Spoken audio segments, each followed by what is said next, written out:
All right, well, good afternoon. Thanks for coming out on a stormy day. I guess it's a safe port. We're trying something a little bit different today, which for one comes with a litany of introducers, of which I'm the first and somewhat unplanned.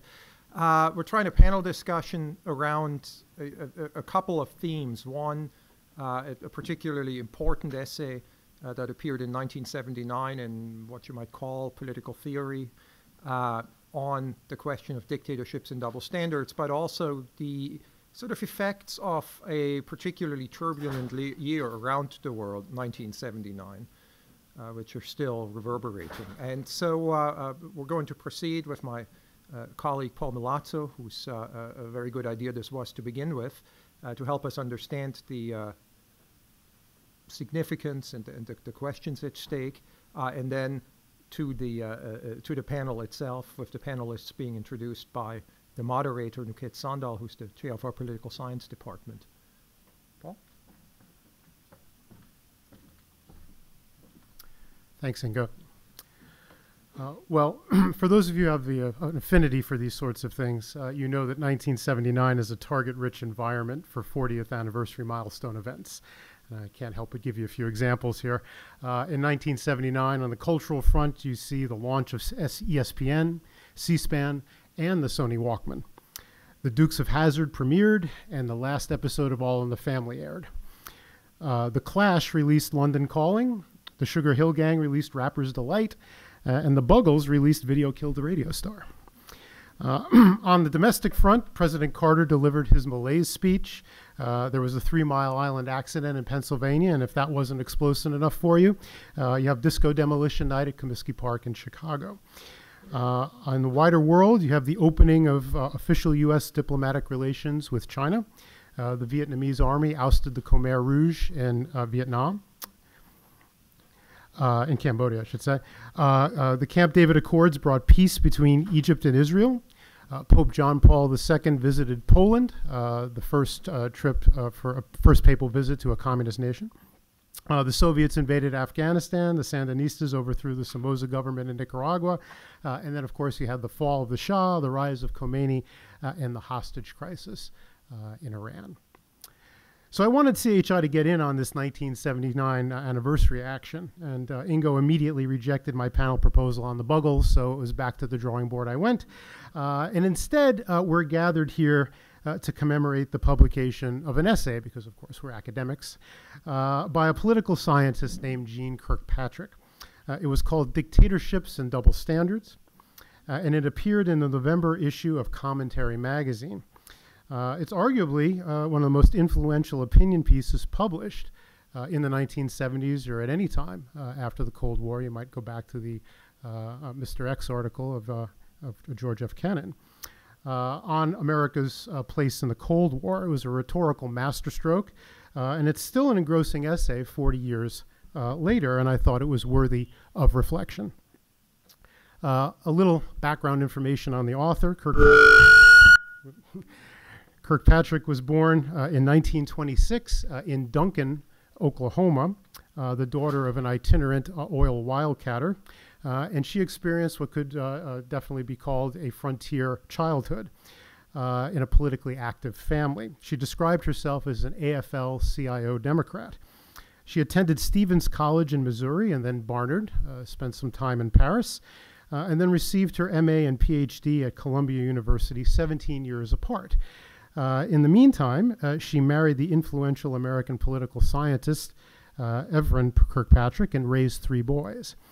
She herself became a professor of government at Georgetown University in 1973. Earlier in her career, she had a short but formative stint at the State Department.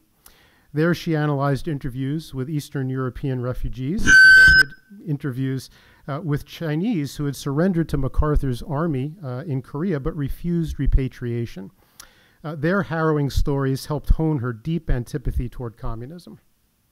And this outlook gelled with that of Commentary, a journal of opinion edited by Norman Podhoretz. Podhoretz did as much as anyone to mainstream the emerging neoconservative critique of American foreign policy in the 1970s in the wake of the Vietnam War. Apropos of Halloween, I can describe the neoconservative critique as one coming from inside the house. in the sense that both Podhoretz and Kirkpatrick were Democrats, critical of the leftward turn of their party, especially since 1972 and the candidacy of George McGovern. Although it also led to the sober second thoughts about détente as orchestrated by Henry Kissinger under the Nixon and Ford administrations. Kirkpatrick's essay addressed a particularly difficult dilemma for American administrations during the Cold War, particularly in this era of détente. No problem of American foreign policy, she wrote, is more urgent than that of formulating a morally and strategically acceptable and politically realistic program for dealing with non-democratic governments who are threatened by Soviet-sponsored subversion. Now, by this light, the article was meant as a critique of Jimmy Carter's foreign policy. Carter famously spoke at a commencement ceremony at Notre Dame University in 1977 of transcending the inordinate fear of communism. Lest you doubt this was meant as a critique, here's the opening line of the essay. The failure of the Carter administration's foreign policy is now clear to everyone except its architects, and even they must entertain private doubts from time to time. The specific areas of the world she focused on were Nicaragua and Iran. Their leaders, Anastasio Somoza and the Shah, Mohammad Reza Pahlavi, had two things in common. They were anti-communist and they were reliable U.S. allies. Kirkpatrick described them as traditional rulers of semi-traditional societies. Both were modernizers, but not reformers, not so interested in social justice or political virtue, redistribution of wealth, of status, or of power. They tolerated only limited dissent and suppressed, often brutally, their most determined opposition. Kirkpatrick accused the Carter administration of actively collaborating to replace these moderate autocrats, as she described them, friendly to American interests, with decidedly less friendly ones of extremist persuasion. In the case of Nicaragua, the Marxist Sandinistas, and in Iran, the Islamic radicals under the Ayatollah Khomeini. Her central thesis was that all undemocratic states were not alike. She distinguished between authoritarian regimes, predominantly on the right, and totalitarian states predominantly on the left. The United States, she argued, had a rational interest in preferring the former to the latter. And part of this was a long-run interest. As she wrote, although there is no instance of a revolutionary socialist or communist society being democratized, right-wing autocracies do sometimes evolve into democracies. These regimes can be oppressive, they could be unjust, she argued, but they don't seek to make over entire economies or societies. They're less disruptive to traditional patterns of social and family life, including historical norms of culture, work, religion, or personal relations. Not so with radical Marxist regimes, she argued. They had faith in bureaucratic rationalism, too much faith in bureaucratic rationalism, and a belief that they could transform from the top down society through rational planning. They therefore had a penchant for turning social and economic life on its head, instilling permanent and pervasive damage. And she said, if you want evidence of this, just look for the refugees. She said autocratic regimes rarely have refugees, but Marxist states very often did, looking at the Vietnam boat people as an example. So channeling Tom Petty, she said, you don't have to live like a refugee, a song and an album, I hasten to add, also released in 1979. Kirkpatrick thought that the Carter administration and liberal Democrats in general were too enamored with Enlightenment rationalism and with teleological theories of modernization, and here she was particularly targeting the National Security Advisor for the Carter administration, Zbigniew Brzezinski. And they were also too optimistic about progress. They tended to side instinctively with radical critics of friendly autocrats. And in this way, they represented Americans generally who did the same, because Americans generally didn't have enough Burkean respect for the anchors of cultural tradition, nor enough pessimism about human nature. So Carter's human rights rhetoric, with which he tried to distinguish his administration, and his excessive moralism, she thought, were divorced from the economic and national security interests of the United States. This led to policies that actively destabilized the governments of Iran and Nicaragua, which were replaced by regimes more hostile to the United States and, as it turned out, more oppressive to their own people. By contrast, she noted wryly, the status quo seemed more acceptable in communist nations. The Carter administration never, it seemed, undertook to destabilize a communist country. So that's, in a nutshell, her argument, and it was seen as a classic statement at the time of neoconservatism, and it had fans in high places, including President Reagan himself, his national security advisor in 1980 for his campaign was Richard Allen, and he read the essay and immediately brought it to his attention, and they ended up bringing in Kirkpatrick to serve also as a foreign policy advisor during the campaign. And after the election, she was appointed as the UN ambassador, the first woman to hold that position. So I love assigning this essay to students, but it occurred to me that this influential thesis was ripe for historical reassessment. Test 1, 2.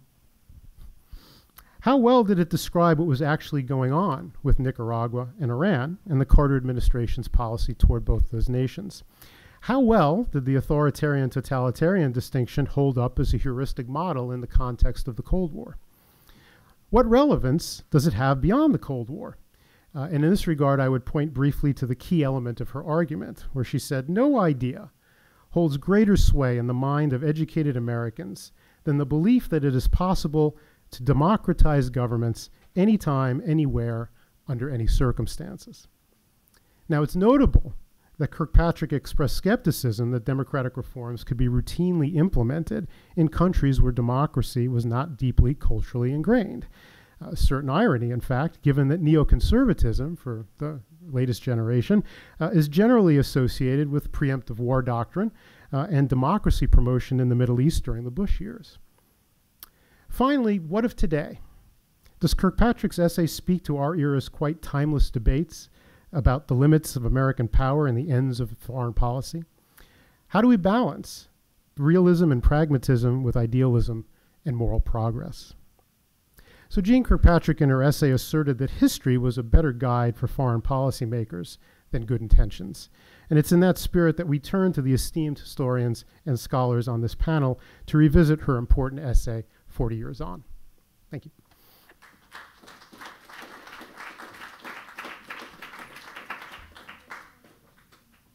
Not just historians, but political scientists as well. My name is Nüket Sandal, and I'm the chair of the Political Science Department. Tonight, it's my great pleasure to introduce our distinguished speakers to the audience. And I would like to extend my gratitude to Contemporary History Institute, because Nicaragua and Iran, and I'm teaching Middle East politics, so Iran is one of my interests, are among the very important critical cases that we love talking about, but we do not understand well. And I'm not just talking about the regular public. As we know, we are also talking about high-level policymakers who have made many rash decisions and evaluations in the past. So this is a very timely discussion for that very reason. And I will cut short and move on to the introductions of our distinguished speakers. We are delighted tonight to have Russell Crandall and Mohammad Ayatullahi Tabar. Russell Crandall is a professor of Latin American Studies at Davidson College. His expertise is on Central and South America. He has served as the principal director for the Western Hemisphere at the Department of Defense and director for Andean Affairs at the National Security Council.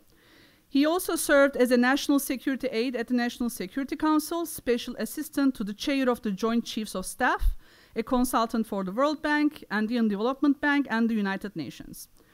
He's a contributing editor at the London-based Journal of International Security, Survival, and the author of several books, including The United States and Latin America After the Cold War, Gunboat Democracy, U.S. Interventions in the Dominican Republic, Grenada, and Panama, and Driven by Drugs, U.S. Policy Towards Colombia. Our second speaker, Mohammad Ayatullahi Tabar, is a professor of international affairs at the Bush School of Government and Public Service at Texas A&M University. I'm a personal fan of his work and his publications. His research areas include international security and Middle East politics. He is the author of Religious Statecraft, The Politics of Islam in Iran. Dr. Tabar has been a fellow and a visiting scholar at Rice University's Baker Institute for Public Policy, Harvard University's Center for the Middle East, Cambridge University's Center for Islamic Studies, and George Washington University's Institute for Middle East Studies. His multiple articles have appeared in many journals, including Security Studies, Political Science and Politics, and Journal of Strategic Studies. He also regularly writes for Foreign Affairs, Foreign Policy, Washington Post, and New York Times. Currently, Dr. Tabar is working on 2 research projects, one in nuclear statecraft in hybrid regimes and ideological strategies of political actors. Please join me in welcoming our 2 distinguished speakers to Ohio University.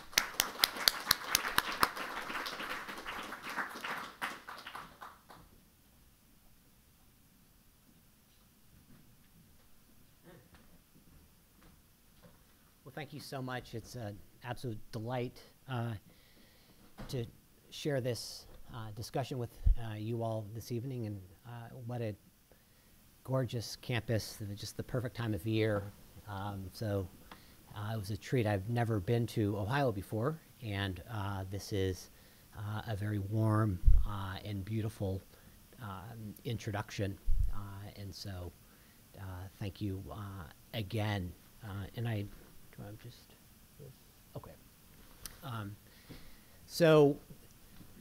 Goodness, looking at the Reagan doctrine in Latin America, in particular Central America, decades hence. And we would think, goodness, this is an arcane topic. And unless you are historians, and maybe this is a very central topic to you all in this audience, but for most folks, you think these are events that happened a long time ago. We've forgotten about them. And goodness, is just little tiny Central America. It's just little tiny Nicaragua, El Salvador. This is not the big boys.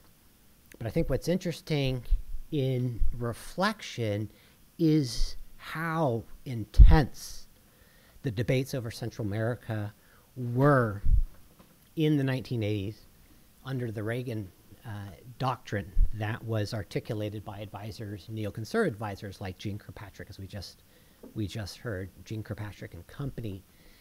When President George H.W. Bush's Secretary of State James Baker was testifying in the late 1980s on Central America, he told a reporter it was the most intense, the most heated, searing congressional discourse that he'd had as Secretary of State. Again, little teeny Central America. And part of that, I think this map, which I found, it was in a declassified CIA book, and I think it reveals that era, and this is where the United States is, as part of the Reagan doctrine, which is kind of think of George Kennan's Cold War containment on steroids, with the ideological, intellectual realization, articulation of Kirkpatrick and others. And so suddenly, what does the United States need to do after malaise, after the weakness of the Carter administration? Well, not only do we have to hold the line, in the case of El Salvador, where you have a leftist guerrilla insurgency trying to replicate the kind of magic sauce that was Nicaragua in 1979, where the Sandinistas, doing a very kind of 59 Cuba, Fidel, Che Guevara, Raul Castro, and company, their successful revolution to repeat that in Nicaragua. And it succeeded, even though it was one of the very few Marxist insurgencies that in fact succeeded after 1959 in these kind of heightened decades of the Cold War.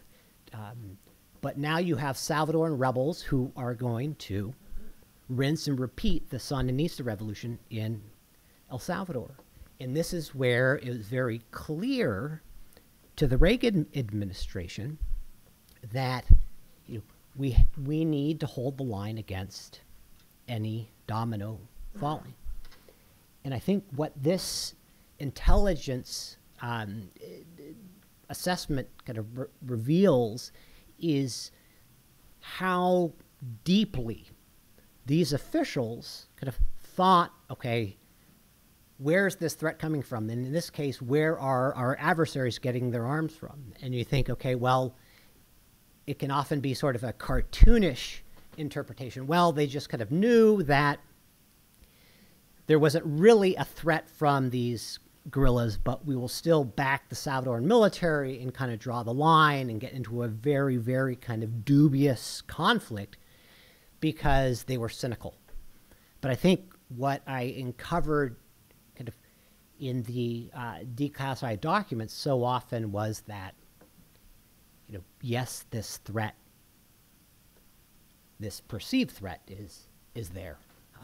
And in this case, what's amazing is how much the Reagan policy in El Salvador was really a Carter plus, because despite all of the dovishness of the relative dovishness compared to the neoconservatives, that the kind of broader containment strategy was bipartisan. In the case of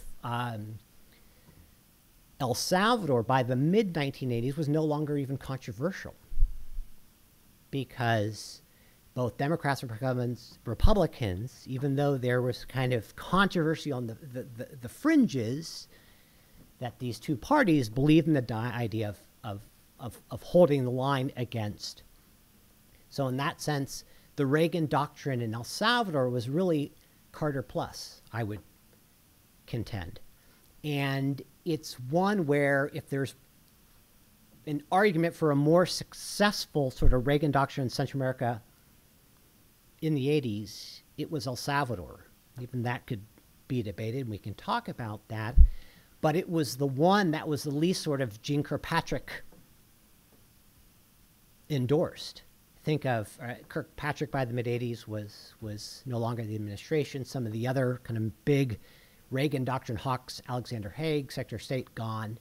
And so many of the kind of Carter plus policymakers were in fact career civil servants, Thomas Pickering, ambassador to El Salvador. And in that sense, I'd almost say sort of the Salvador policy, the Reagan Salvador policy of the 1980s became a State Department, a much more sort of kind of centrist State Department. But with the Reagan doctrine, in Central America came controversy. In this case, you think of Guatemala, where the United States, even though this is the instance where where Washington was the least involved in terms of counterinsurgency, in terms of nation building, El Salvador was the really big case, because that was to keep this fledgling government up and able to check the Marxist, a very potent Marxist insurgency. The United States had a much lighter footprint in Guatemala, but it was also the case where you had the most ferocious counterinsurgency campaign in the late 1970s into the Reagan administration when it came in 1981. And that's where it's amazing to look at 2019 of these reflections.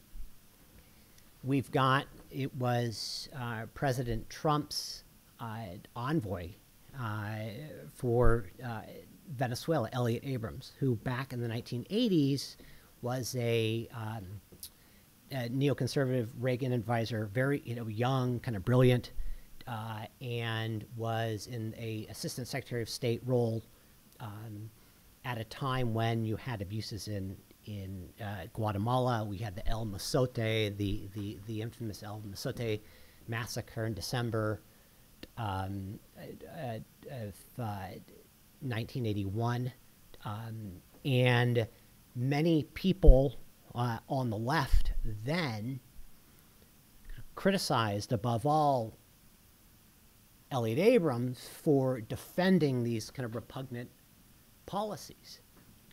If you'd asked Abrams, even though, again, as I just contended, a lot of these policies got more moderate into the mid-'80s, but Abrams would say what? Look, this was the Cold War. The gloves were off. It was about containing. And at times, yes, when you lie down with mangy dogs, you get up with fleas. And we knew that part of this Central America, because it was so close to home, it's a place where, yes, we have a tendency to sort of act in a more proactive, a more sort of imperialist way than we do in other places of the world, like Asia or the Middle East or these kind of Cold War hotspots. But it was necessary in anything we were attempting to make a heinous situation a little bit heinous, a little less heinous. And now, in 2019, you have a freshman Democratic congresswoman from Minnesota, Representative Omar, who asks Mr. Abrams not about Venezuela in this case, but about Central America in the 1980s. Do you endorse this? This was genocidal. This was scorched earth. And you called this a... And I was struck, one, I think, that how close this history is, right? Even sort of the people who lived it as activists, as policymakers, are still sort of writing it, and how biased it is.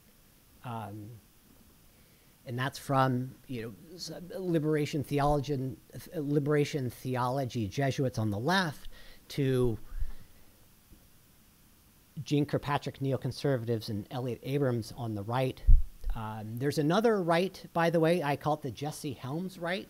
And it was much more, hey, not that maybe the Elliott Abrams, let's try to make a violent situation less violent while still kind of winning the Cold War, to Jesse Helms right, is I can almost sort of the death squad right, where, hey, by any means necessary to do this because this is an existential threat. And these people confiscate our, in terms of the people we relate to in Latin America, they confiscate our fincas. They are communists and are an existential threat to our way of life. But I also think in some of these instances, like El Salvador, this more moderate Reagan doctrine, the Carter Plus, it isolated some of those far-right ideological Cold Warriors like Jesse Helms. This is the case just of the Contras in Nicaragua. What's amazing about Nicaragua, it was so different than El Salvador. We so often lump them together. But in the case of Nicaragua, it was regime change, right? Salvador is very, very sort of orthodox. Okay, you've got an insurgency. We've done this in Greece. We did it in the Philippines in the Cold War. We tried to in Vietnam and it blew up. But right, it's a little bit of nation building. It's a little bit of counterinsurgency, and then hold the line and depart. What we did in Nicaragua, rather, here you have the Sandinistas as a Marxist, a consolidated Marxist revolution. And we're going to roll it back. Yet, and I think there's a lot of dualities, a lot of paradoxes in even this case of regime change rollback with Nicaragua. The United States never closed the U.S. Embassy in Managua. We never forbid Americans, they called them Sandinistas, if you remember, kind of leftists who would go down in kind of solidarity, and they were never prevented from going. I mean, it was infinitely more easier to kind of go down to Nicaragua at the time than, say, to go to Cuba with the U.S. embargo. And part of that, I think, it reflects that as they started, to deal with these issues of putting into practice the dictatorships and double standards kind of thesis, that at times just politics itself precluded some of this consistency. There was so much blowback in the case of the Iran-Contra scandal, for one, but even just when there was an American, Eugene Hasenfuss, who was crashed in a plane. He was another apprehended by the Sandinistas, and kind of there is sort of a gun runner, and these were just deeply embarrassing for the Reagan administration, and I think a manifestation that really, when Reagan, I'm editorializing here, but kind of did better, it's when it moderated on El Salvador, and when it sort of kind of gave up regime change, even though that was some ways in spite of itself, in Nicaragua. Just a little bit again of kind of where the regime change was coming from, kind of that USS Honduras, as it was called, of the Contra bases into Nicaragua for regime change. And here, just a little bit, this is Chicago, March 1989. And it's a kind of anti-U.S. policy in El Salvador rally. And I think it's instructive above all because, to me, it's a reminder that, yes, we had an ideology on the right, kind of that neoconservative slash Kirkpatrick. It inspired the Reagan administration in a variety of ways in Central America, and this kind of the backyard's backyard. But there was also, and I think it's reflective in Representative Omar's comments to Elliott Abrams these months ago, that there was a very kind of significant ideology on the left. And part of that, I think what was amazing talking to, in the case of El Salvador, of former FMLN guerrillas who now oftentimes kind of live, their neighbors with, former Salvadoran colonels and generals in the capital city, and because now the FMLN, after the 1992 a very stunning peace agreement, we won't get into that, but it became a political party, and now there's been a few FMLN presidents, but now left and right are civic and small d democratic, and they talk to each other.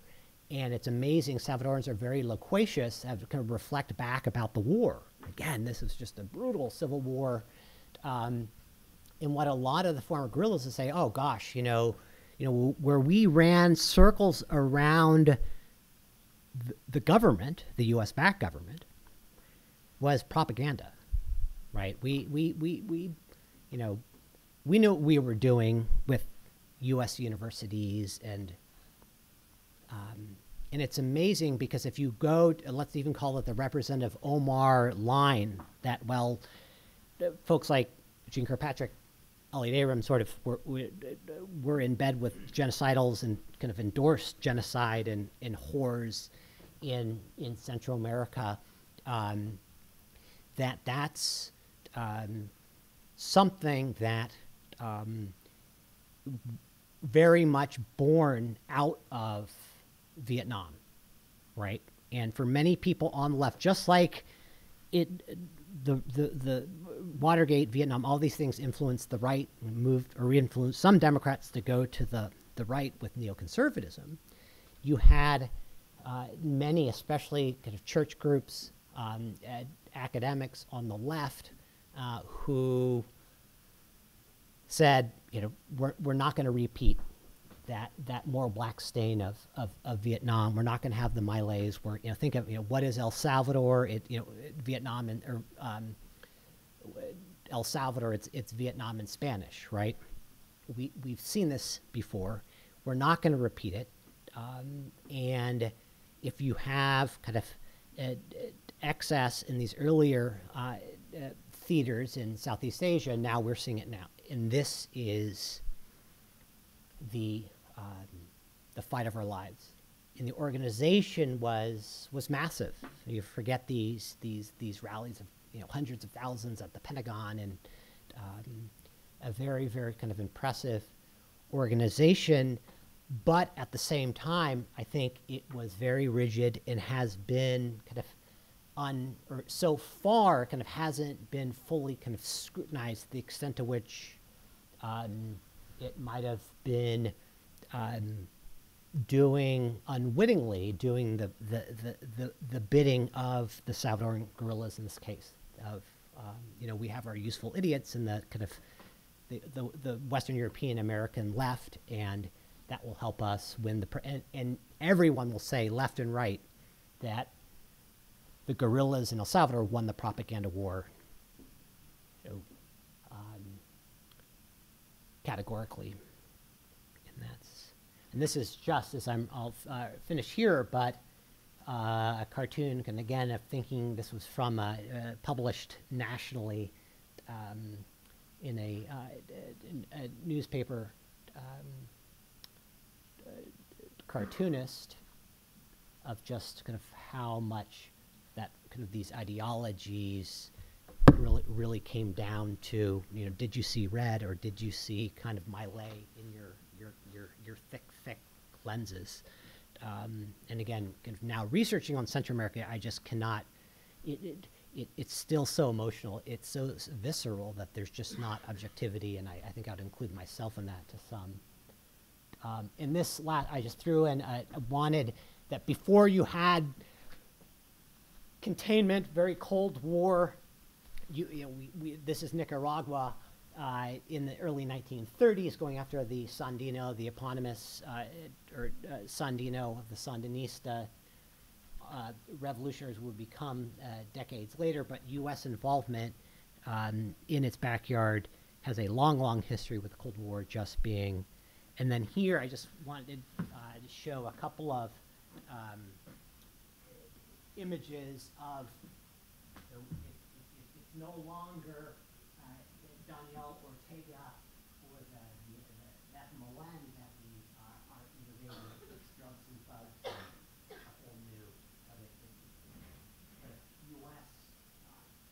involvement in the backyard has not abated, but rather shifted. And whether you think that's a good thing or not, we can discuss. So, thank you.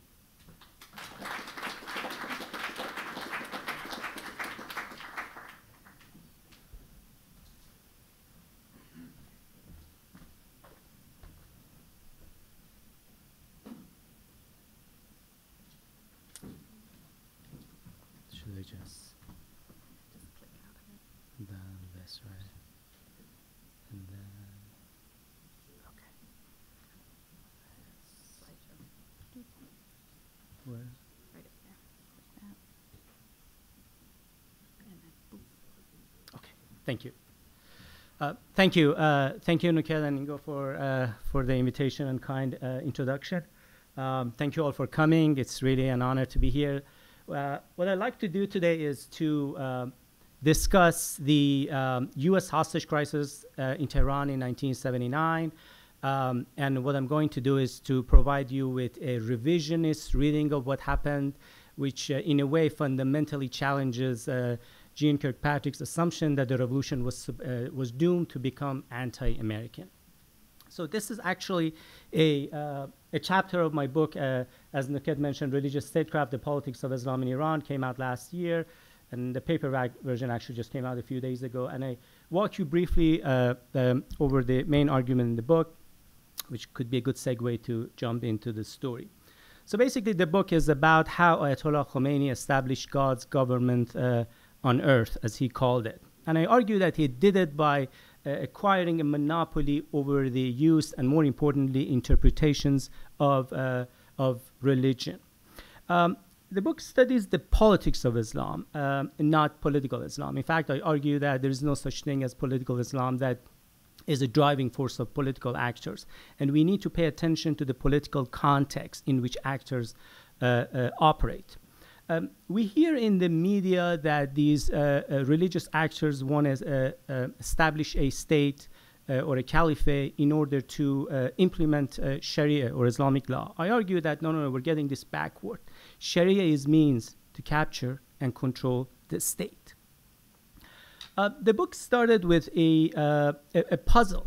which actually originated in the hostage crisis. I noticed that many of those who were involved in the hostage crisis in 79, 10, 20, 30 years later, they actually became pro-democracy, pro-human rights, and even backing a rapprochement with the United States.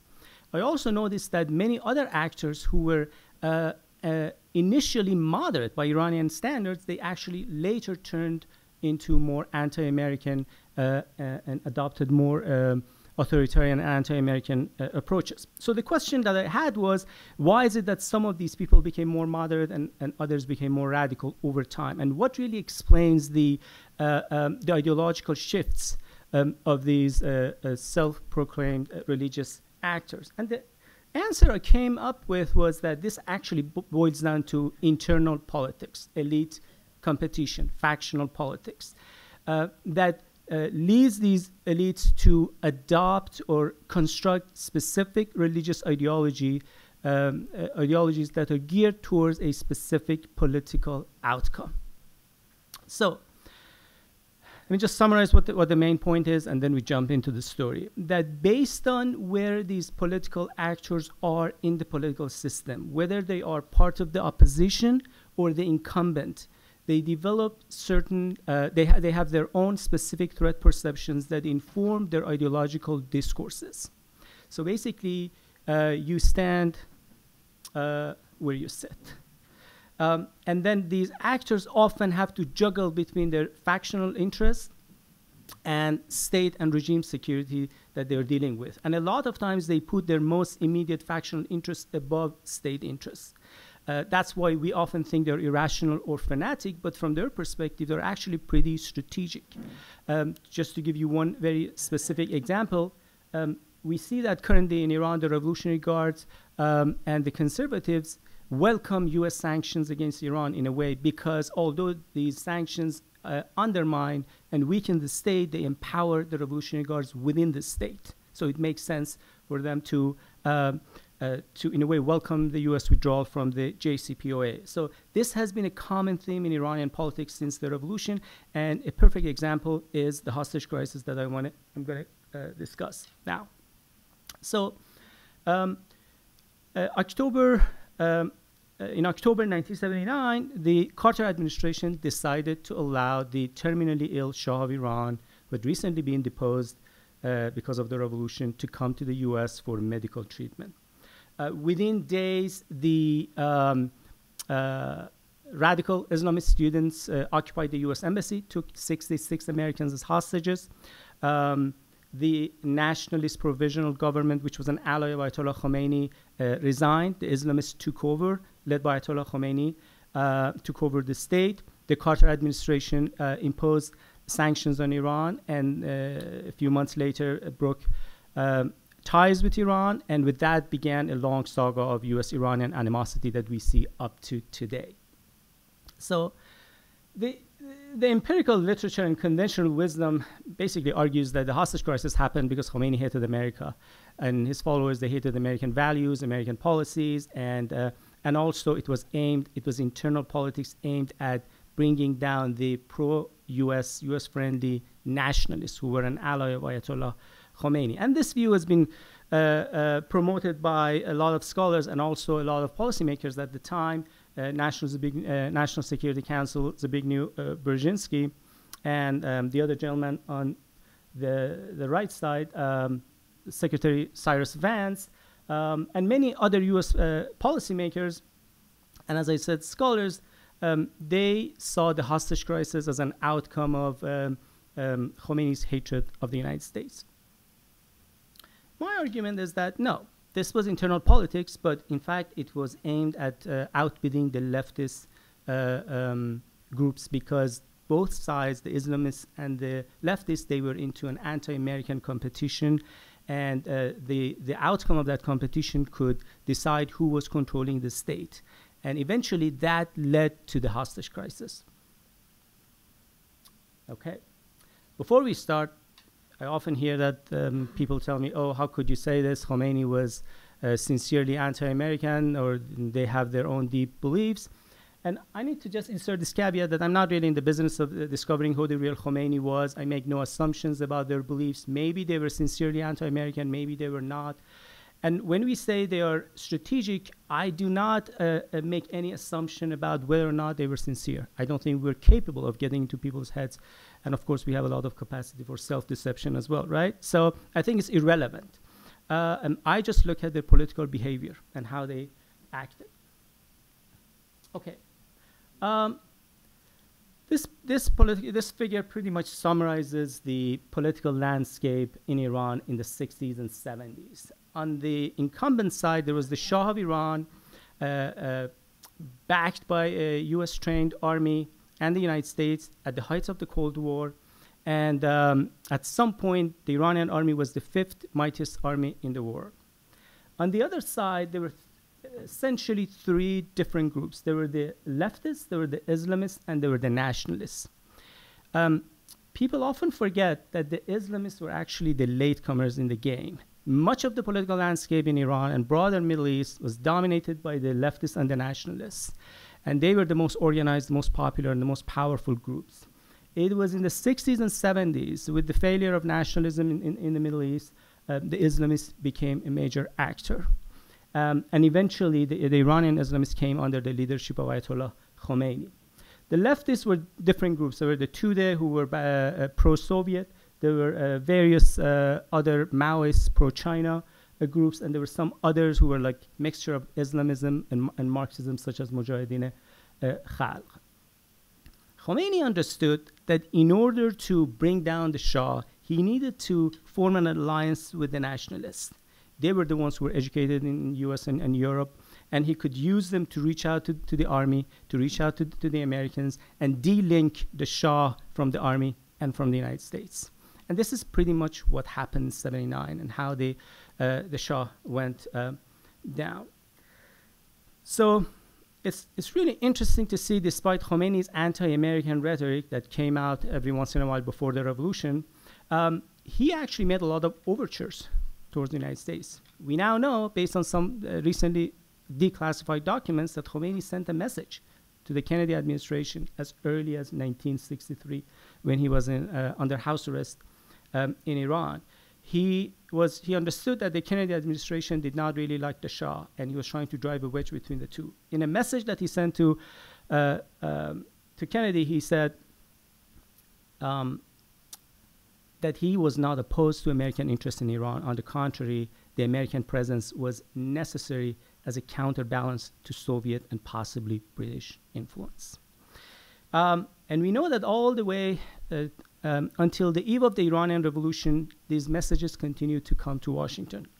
1978, when he was in exile in Paris, he sent a message through his nationalist advisor, Ebrahim Yazdi, to Jimmy Carter. This was the first-person message to US president. And in that message, he said, you will see that we're not in any particular animosity with the Americans.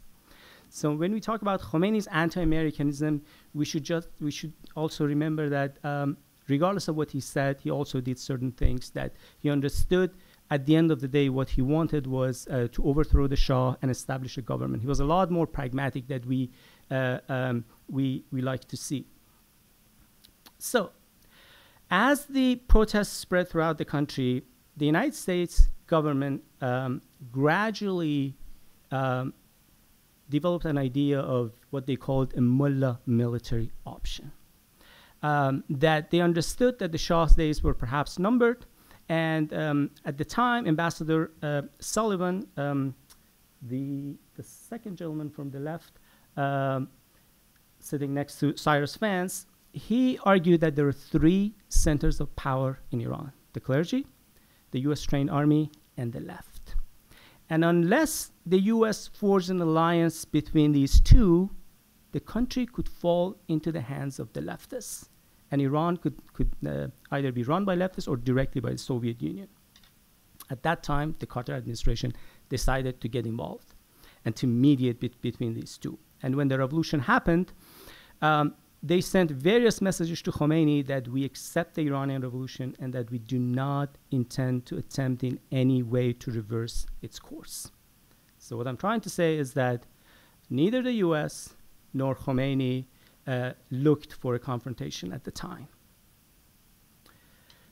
A year before Saddam Hussein invaded Iran, a few weeks before the hostage crisis, actually exactly 40 years ago around this time, the CIA informed the Islamic Republic of Iran that Saddam Hussein was planning to invade. That was a confidence-building measure. And President Carter later said that Khomeini kept sending messages after the revolution that you support the revolution, don't try to overthrow our government, we want to see trade. Carter said they made some beautiful speeches about the importance of repairing relations with the United States. So these were the intentions. But things changed on the ground. As the Islamists and the nationalists moved from the opposition to incumbency, their threat perception changed. The US began reaching out to the nationalists, both secular and religious nationalists and Islamist conservatives under Khomeini, but the leftists came out of the underground and began organizing massively. And they were extremely popular.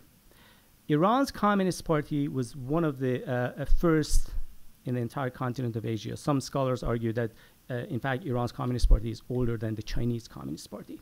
And Marxist groups were extremely popular on university campuses, trade unions and ethnic groups, and they had militia groups. They were armed, had weapons because they had looted a lot of military bases during the revolution. And the central theme of all of these groups was basically anti-Americanism and anti-imperialism. And they were pressuring the Islamist nationalist government to cancel all military and economic relations with the United States. On Labor Day 1979, the leftists brought up to 1 million protesters out.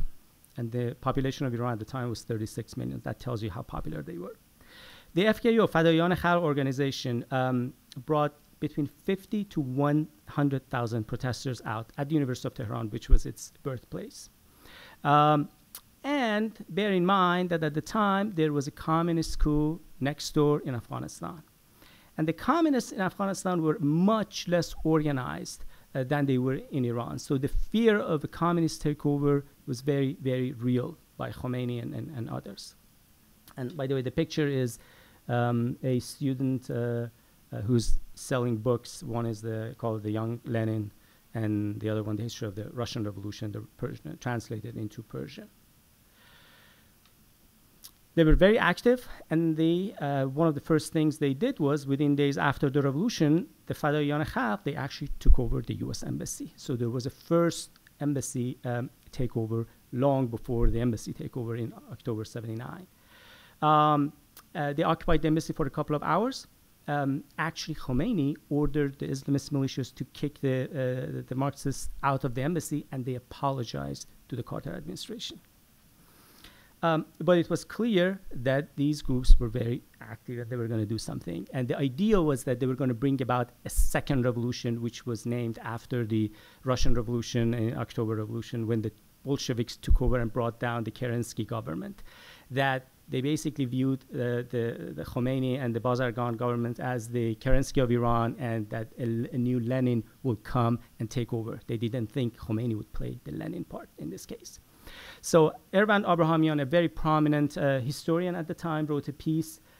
He teaches at the City College. He wrote a piece, and he predicted that religious groups will soon lose power, and the leftists will form the single largest middle class in Iran. So the idea was that there could be a second revolution was imminent. Around this time, Khomeini's rhetoric actually began to change. Although he had initially said that all different groups will have freedom of expression, he realized that the communists were taking over the university. So in a message to the University of Tehran students, he said, "Are you waiting for a few communists?" He actually called them Juge communists, baby communists, to come and dominate the university. If you see a dean or a teacher who's a communist, kick them out of the university. At the same time, his rhetoric towards the United States began to change too. He said, "Why do we need a relationship with the United States?" But privately, he told his handpicked prime minister, "You need to prepare the public in order to continue the relations with the Americans under these limitations." So on the one hand, he wanted to continue normal ties with the United States, fearing a Soviet takeover. It was the Cold War, and also wanted to make sure the government survived. On the other hand, he understood there was a lot of anti-American sentiment, bottom-up anti-American sentiment, and these leftist groups were capitalizing on these sentiments. So his tone changed, and he understood things were threatening his regime. All these groups began competing, showing who was more anti-American. Outbidding competition started, and more members and followers of these groups were shifting towards the left, and more leftist organizations were emerging. So it was in this context that the United States allowed the Shah, it was around the same time, the Shah to come to the US for medical treatment. The Carter administration informed the Iranian government that the Shah is coming, but don't worry, we're not going to work with him. We're not going to bring him back to Iran like the CIA coup in 1953. And we are anxious to work together in every way possible to build a new relationship with Iran. And in fact, they even pressured the Shah to avoid any political activity to the US. And they sent a message to Iran that the Shah is politically finished. Don't worry. The Islamist reaction was interesting. Initially, they downplayed it because they were afraid that there would be an uprising. Khamenei, Ayatollah Khamenei, who's the current supreme leader of Iran at the time, he was a member of the Revolutionary Council. He made his speech. He said the revolution's enemy should not be reduced to the United States. We have other enemies. We have bigger issues to deal with. Khomeini himself said, what will happen to our money? He was worried about the money because allegedly the Shah had stolen $20 billion. And the US Embassy in Tehran at the time noticed that the state-controlled media, the way they reacted was relatively controlled. But the leftists jumped on this opportunity. They began fear-mongering and saying this is a political act, political project. The US was pursuing some subversive policies. They were trying to end the Iranian Revolution. This is Mardom, which was a pro-Soviet to the newspaper. And they started organizing anti-American rallies, and the slogan "Death to America" was their main slogan. So this slogan that we always associate with the Islamists in Iran and the Middle East, it actually started with the leftists. It was stolen later, but by the Islamists. And they were planning to organize a rally on November 4th to create chaos and bring down the regime. So the Islamists decided to outbid them. About 400 students, followers of Khomeini, they created a group called Muslim Students Following the Imam's Line. They occupied the embassy. The nationalist provisional government resigned, and then Khomeini called the US a great Satan. Khomeini did not call the US a great Satan before the revolution, during the revolution, right after the revolution, after the hostage crisis. So the tone changed. And then he said, this is a second revolution. He adopted that stole that Leninist terminology and said this is bigger than the first. And then he turned around, looked at the left and said, all right, you wanted an anti-American revolution, US embassy takeover, why don't you back this up? Unless you are stooges of America. Meanwhile, the hostage takers began carrying posters of American, captured American diplomats and soldiers with this line underneath, others talk, we act. Meaning that you Marxists, leftists, you keep saying all these anti-American things, but we're the ones who delivered this. We captured the Americans. We occupied the US embassy. So with this, the left suddenly had an identity crisis because they lost the anti-American torch to Khomeini and his followers. Some of these groups, they split into majority, minority. Some backed Khomeini. Some tried to get into the embassy, but they couldn't. And a lot of prominent leftist intelligentsia, they actually met with Khomeini, and they approved this embassy takeover. And this act was followed by the Cultural Revolution, named after the Chinese Cultural Revolution. The universities were closed, purged of all these leftist students and faculty, and that pretty much put an end. This was the beginning of the end for the leftist groups. So what I'm trying to say is that it was the leftist threat, the fear of a communist takeover, that led these Islamists to adopt anti-American rhetoric, that led to the hostage crisis. And although the hostage crisis weakened Iran as a state, it consolidated Khomeini and the Islamists. And then just to wrap up, that this is not just about anti-Americanism. Other ideological discourses that emerge in Iran, they are very much a product of this internal conflict. That based on where they are, how close or how far they are from the center of power, they develop these discourses. Anti-American, pro-American, pro-democracy, anti-authoritarian. And unless we're willing to study these from micro-level perspective, we're going to miss this. And this logic applies all the way to today. That explains the nature of U.S.-Iranian relations. That the current regime, the conservative section of the regime, they don't see this in their interest to have good relations with the United States. And every time there is an overture to improve ties, they try to undermine that. And I'm happy to answer if you have more questions during the Q&A on the contemporary issues. Thank you very much.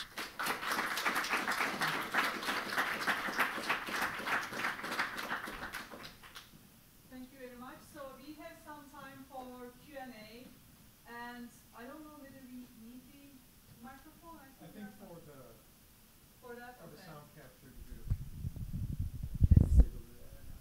I think that would be great if you move there. Okay.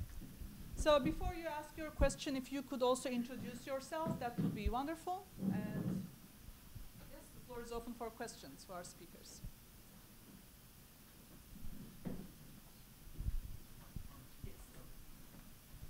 Robert Venosa, a PhD student working on mid-20th century Anglo-American stuff. I hope that's sufficient.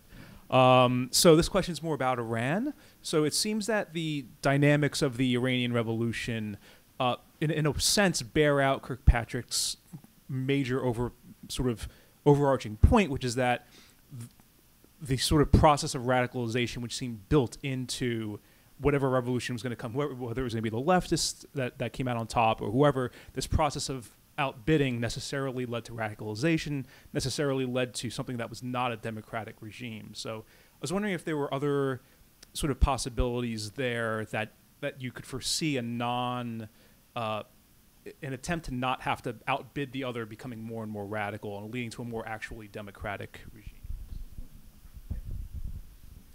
Thank you. Yes, there are several aspects of her argument that are backed by the Iranian Revolution and the hostage crisis. I think you're right.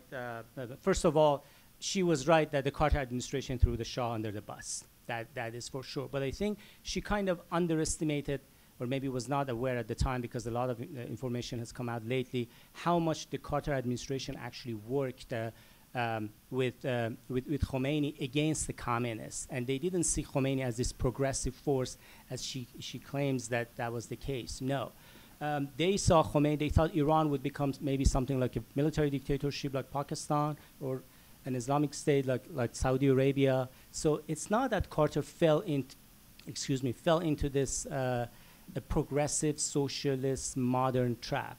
That was not the case. But on the other hand, yes, she was right that things could move towards that direction. But my argument is that it was not inevitable. So in a way, she criticizes the Carter administration for having a sense of historical inevitability. She suffers from the same thing, that thinking Iran would go anti-American. But your main question is if things could have gone differently. I think, yes, it's possible.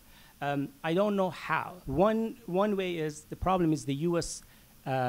Actions in reaction to the hostage crisis vindicated the leftists, and in a way forced Khomeini to become even more anti-American. For example, when the operation, we're talking to someone, Operation Eagle Claw, or sending tens of thousands of Iranian students back to Iran, deporting them. So in a way, I often ask my students, if my argument is correct, what could Carter have done differently to prevent this?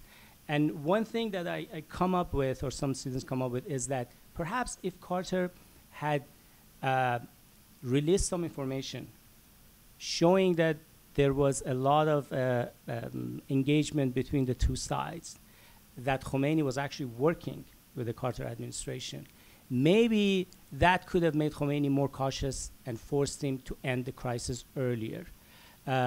So that's one way. But the counter argument is that then this could have forced Khomeini to start executing some American diplomats to prove that no, he was now really anti-American. I don't really have an answer to this, but I do think there would have been some other possibilities if actors had behaved differently.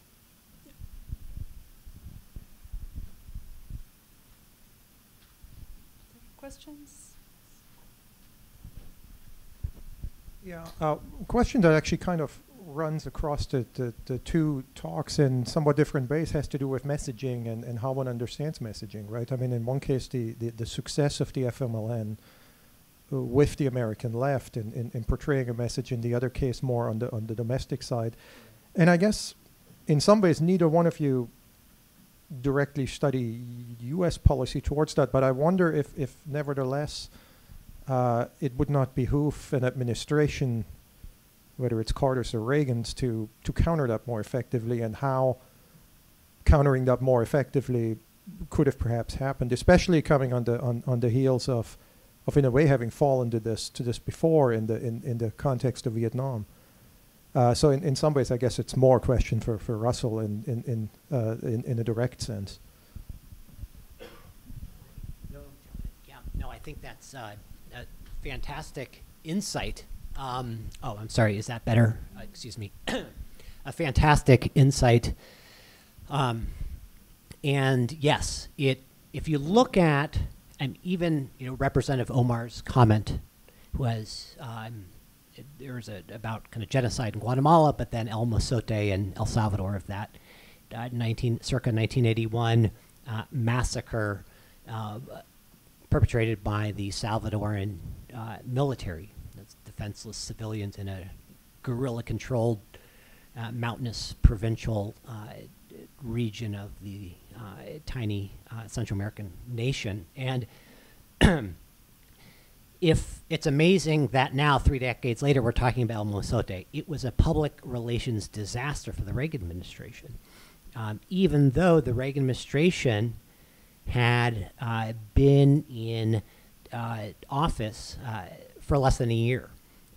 And it was still very much a Carter policy that they had inherited in terms of the amount of military training. And so I think it's almost entirely probable that if Jimmy Carter had been reelected in November 1980, that a year and 13 months later, there still would have been an El Mozote massacre. It wasn't that it was the Reagan administration, but suddenly they owned it. They didn't handle it very well, and that's where it looked like somehow they were trying to cover it up. And that's a great historical question. And it wasn't the only time that the Reagan administration kind of had an episode that infinitely complicated the messaging. Death squads. I think time and again, if you picked up the newspaper in 1982 or 1983 and read about El Salvador, it was about right-wing death squads. It was a public relations nightmare for the White House. And that's why what's so amazing from what I uncovered in my research is how paranoid the Reagan administration was of that. In fact, if you look at, excuse me, the death squad abuses that had spiked in the late 70s, even when Carter, it's important to keep in mind, was in office, but then in early Reagan years, by the middle of the 80s, they've plummeted. And that was, I think, in part because the Salvadoran military, which had become dependent on U.S. largesse and training, kind of realized that if we don't actually kind of cut links with these death squads, kind of clean some of this up, we're screwed. Because the gringos are going to cut us off, and the FMLN is one heck of a guerrilla insurgency. There is something else that the United States, the Reagan administration, gambled on diplomatically, politically, and this is maybe what they kind of got right politically, and it helped them, but not nearly as much in terms of publicity, PR, were elections. You had Democratic elections in 1982, 1984, and then with George H.W. Bush in 1989. And time and again, what bipartisan delegations who went down, they were looking for the Potemkin votes. They were looking for kind of more Vietnam. They were looking for the lies. And yet these were, for Salvadoran standards, kind of the freest, fairest elections there'd ever been. There'd really never been elections in El Salvador. And I think ultimately it was risky, but by the end of the decade, these elections, which was kind of, and this is where the most covert part of U.S. policy was. The CIA wasn't kind of doing regime change like it was in Nicaragua, but it was doing small d democratic publicity, that type of covert to back elections and democracy, albeit checkered.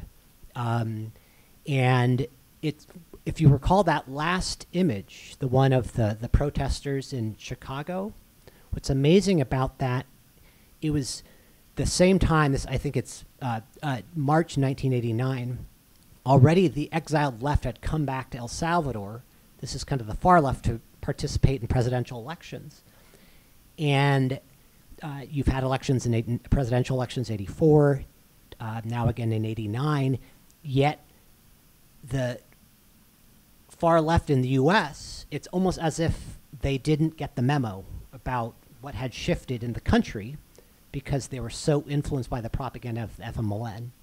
And so for the far left who were protesting, it was sort of, this is a dirty war and the United States has to stay out of this, despite the fact that even now, kind of this gamble in elections, a gamble I think that Jeane Kirkpatrick and a lot of the neoconservatives, and it didn't like very much, but they were sidelined because it went to a much more sort of State Department-centric holding the line in nation-building counterinsurgency in El Salvador. So that's way too long, but great question.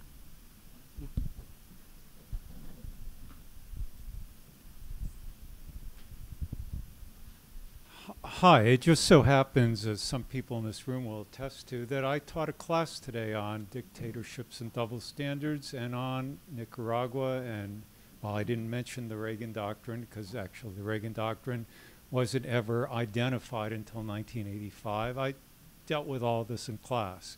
So I guess my question more is for Russell Crandall.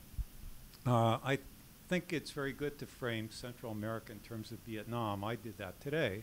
I played Rambo. Do we get to win this time?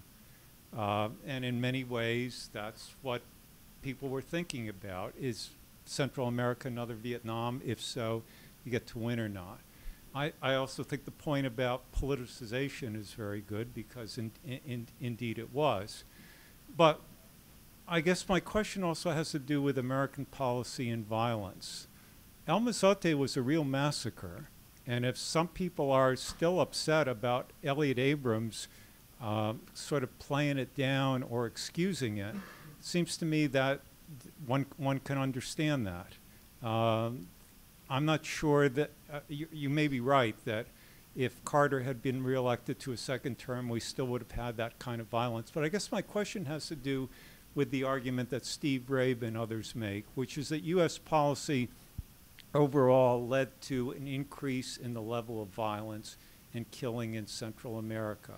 How would you comment on that? Would you say, in fact, that the Reagan administration's policy had something to do with lowering the level of death and violence in Central America? What's your reaction in general to that way of interpreting what's going on? Yeah, another fantastic question. And I think, again,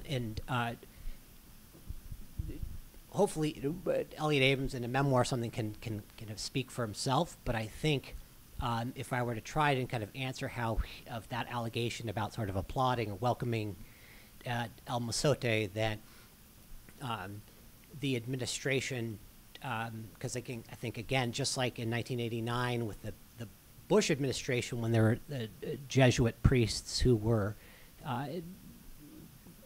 murdered, and that was a real hit against the Bush administration's policy about what the hell is going on in El Salvador if these priests are being executed in cold blood by our backed military. But I think, in a sense, the El Mozote as it's that question about sort of perpetuating evil. And in this case, it was Salvadorans who did that, and it wasn't a case where the United States was. They had the battalion had been previously kind of trained but kind of questioned, as opposed to where the United States was in the operation, and so, but they're stuck with that, and it very much complicated. But I think it was also a reason why, if you're gonna, your question of was there success in El Salvador with Reagan in terms of lowering violence, I think there was, and part of that, one is because, and again, it's a little counterintuitive, but that the U.S. military kind of had gotten seared in Vietnam, and so they didn't want a Vietnam either. They were terrified of sort of the irregular kind of warfare in El Salvador, but we did El Salvador sort of cleaner. Again, this is all counterinsurgency. It's nasty stuff, right? These are sort of irregular, dirty wars, quote unquote. But it's in a way, in terms of having a lighter footprint, only 55 American advisors at a time, kind of knowing that we've done this before and it's failed.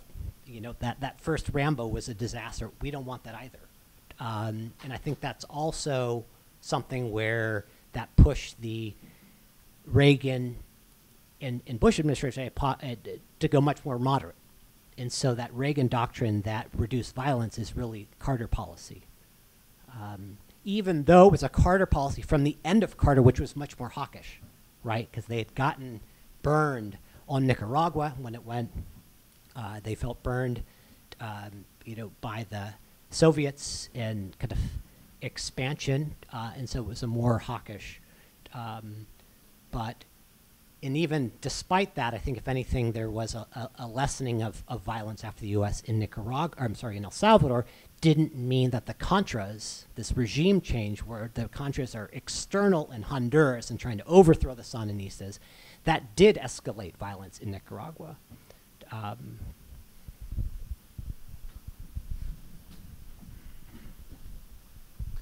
Thank you both for your commentary. I have a general question to bring you back to Jeane Kirkpatrick, if I can, and then specific questions. I mean, one of the interesting arguments that Jeane Kirkpatrick makes in this article and other arguments is that she seems to make a distinction between two types of non-democratic regimes, totalitarian regimes and authoritarian regimes. But for her, it seems to be that leftist non-democratic regimes are totalitarian regimes, and right-wing non-democratic regimes are authoritarian regimes, and there seems to be a preference for right-wing non-democratic regimes. And I wonder if you could comment on that apparent preference in her argument. And I think she goes on to say that she thinks these right-wing regimes can slowly turn democratic. But in terms of specific questions, I mean, I'd be curious in terms of Central America, looking at it today, separate from Ilhan Omar's grilling of Elliot Abrams, what do you think, Professor Crandall, are the legacies of the U.S. in Central America, either for U.S. foreign policy or for Latin America today? And Professor Tabari, one of the interesting things about your argument, and as a scholar of the Middle East, I'm sympathetic to it, which is that we need to differentiate between the fall of the Shah, which is one revolution, and the consolidation of Khomeini's regime, which is a second.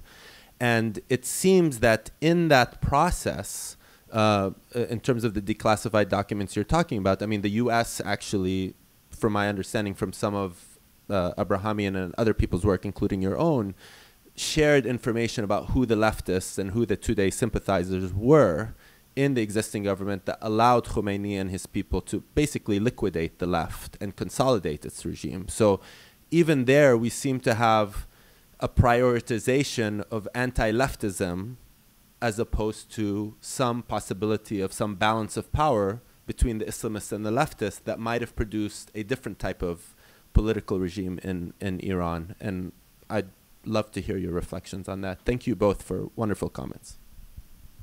I want it noted that we've already eliminated a redundancy here, which is the second microphone. Okay, very quick. Well, goodness, if we jump from that intensity of the Cold War, 1980s Reagan, and look at 2019, and for so long you think, okay, can these ideological conflicts end? Cold War, East-West, communism, capitalism / liberal democracies, and they did, by and large. And then that question comes, well, what does the United States do in its geopolitical backyard? And what's been remarkable is, you think of that Goldilocks question, how do you get it just right? Because if there's a critique sort of pre-Trumpet era on U.S. policy, certainly Obama, is that the United States is ignoring the region. We've just given up on it.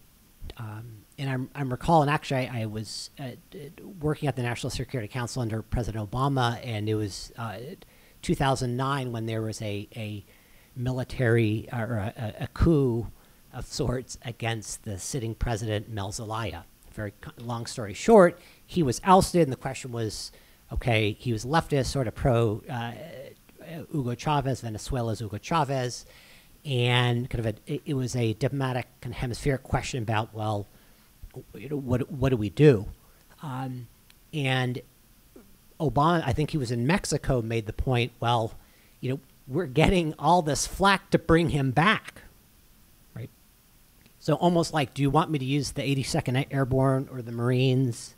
Regime change, kind of very Sandino, circa 1930s, or Contra's 1980s, to bring Zelaya back.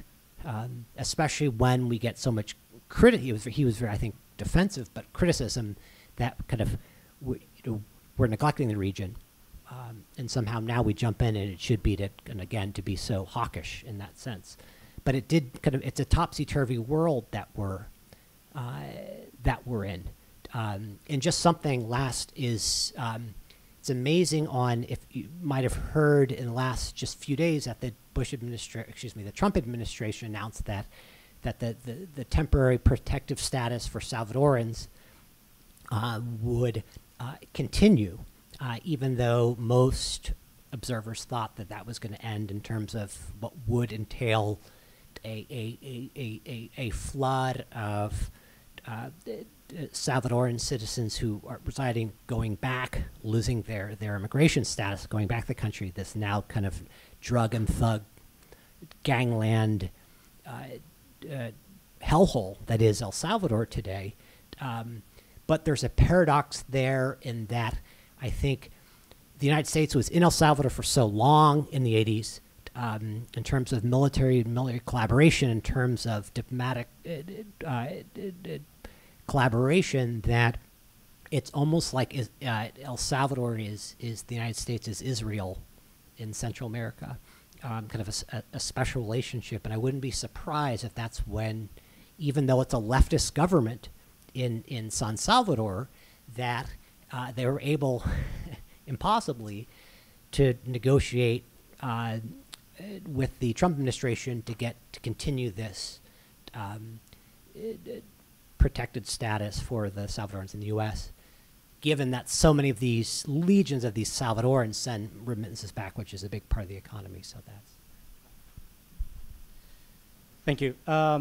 So on your first question, I think it's an empirical question to know if totalitarian states are less likely to become democratic as opposed to autocracies. I would be curious to know what she thought of democratization processes after the collapse of the Soviet Union, that all these states suddenly became so. The other issue that she raises in the piece is that totalitarian regimes are more brutal, they kill more people, and again, it's an empirical question. We don't have any shortage of autocracies, violent and brutal autocracies who've killed hundreds of thousands of people. So again, I'm curious to see some figures to know that totalitarian regimes are, in terms of the actual experience of citizens living in those regimes, yes, I think you can say it can be much worse under ideological regimes. But yeah, as I said, this seems to be more of an empirical question. The second issue regarding the U.S. giving information to Iran on the activities of the communists, my understanding is that I could be wrong, that this came a little bit later. So initially it was the Soviet Union, actually, with the help of the Tudeh and others, giving Iran and Khomeini and Rafsanjani and others information about the activities of the monarchists.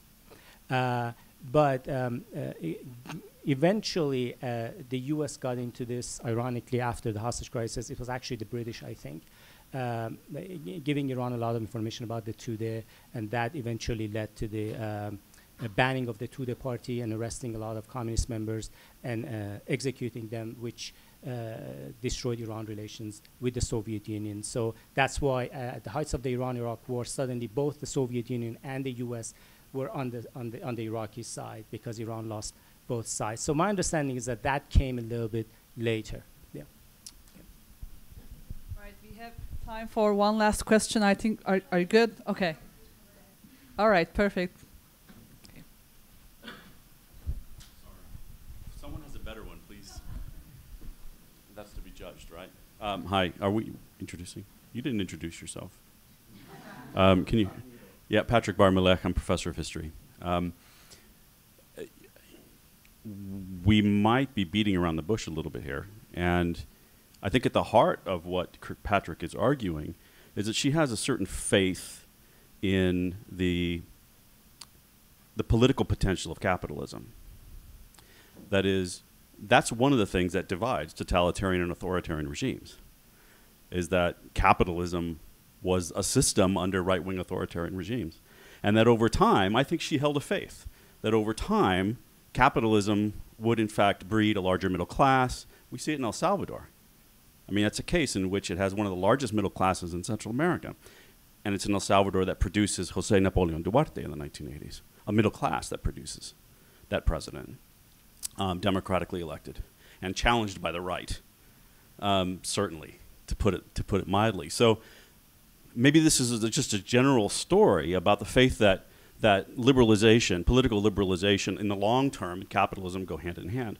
Of course, we have two examples in the late 20th century and early 21st century, one of them, in which an authoritarian regime can in fact be capitalist and very openly capitalist, Pinochet's Chile, and we have a totalitarian regime, China, that can become capitalist as well and maintain a communist state apparatus. So it's complicated, but perhaps if you could comment a little bit on a certain faith among neocons, neoconservatives, that capitalism was perhaps a long-term route through the muddy waters of sticky regimes to some sort of liberal outcome, small l.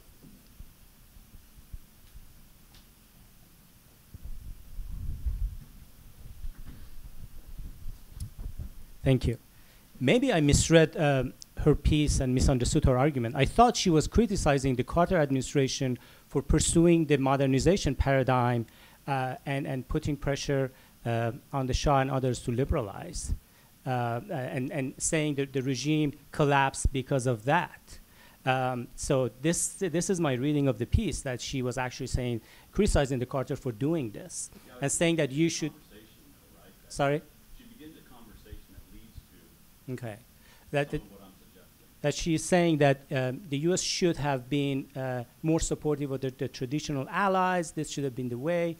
Maybe this is my reading. I could be wrong, but if that is the case, I actually think she's wrong, because the modernization paradigm, at least in the case of the Middle East and Iran, it started with the Kennedy administration. That John F. Kennedy put pressure on the Shah of Iran to start the land reforms and what later became known as the white revolution, and in fact, it was absolutely critical for the Shah because it moved the Shah's base from the feudal and landowners to the what became known as a young middle class. So yeah, that was my reading, but maybe I'm wrong. Yeah. No, I think I'm not suggesting that necessarily. But you're saying she came. began a conversation, and that later on you read, the stuff Hal Brands has written and so forth. You get the sense that that's where it eventually went. Irony back to Salvador, this fascinating case, but a real hybrid, but something that during the early years of the quote-unquote hawkish Reagan, even when Alexander Haig was still at Foggy Bottom, when Kirkpatrick was at the UN, the part of the nation building was almost Marxist. You had a albeit checkered, but massive land reform program based on what the U.S. had done and kind of finally done a little bit better, or maybe a lot bit better in sort of the second half of the Vietnam War after a lot of the failures with Hamlets and other, and a nationalization of the banking sector. This was left wing, but it was something, again, that despite its of what many people, especially ideologues on the left, saw in Kirkpatrick and company as Reaganauts, that even though the United States was still in a post-Vietnam manner kind of much more cautious, training the Salvadoran military in some that way to fight the guerrillas, which is sort of a hawkish. It was on the economic side backing leftist policies. And I think, again, that's just something that we have forgotten as now kind of Salvador becomes El Mozote. We've reduced it to I think to moral parables on the right or the left, and kind of forgotten that complexity. And just the last thing sometimes you'll have an article, maybe it's the clash of civilizations, and it's sort of it's a buzzword or a soundbite that's maybe should be an article and never a book, and then it's a book and you really regret reading it. And I think part of what with Kirk, it's very easy to critique, right? Here's Carter, and look, he's flailing. We're going to call him out and offer something new. And if it was a very persuasive, right, and that you can really, really influence, but in terms of, I mean, just the fact, again, you had in the Christian Democrats back during the Alliance for Progress in the Kennedy administration, these are many times that people have tried to work with the left to get some moderating outcome. And sometimes it happened, even though sometimes it was, in fact, the Latin American middle class that ran away from these radical kind of center-left reforms. Because they, despite maybe if kind of their own rhetoric, kind of were not nearly as aggressive reformers as we had assumed they would be.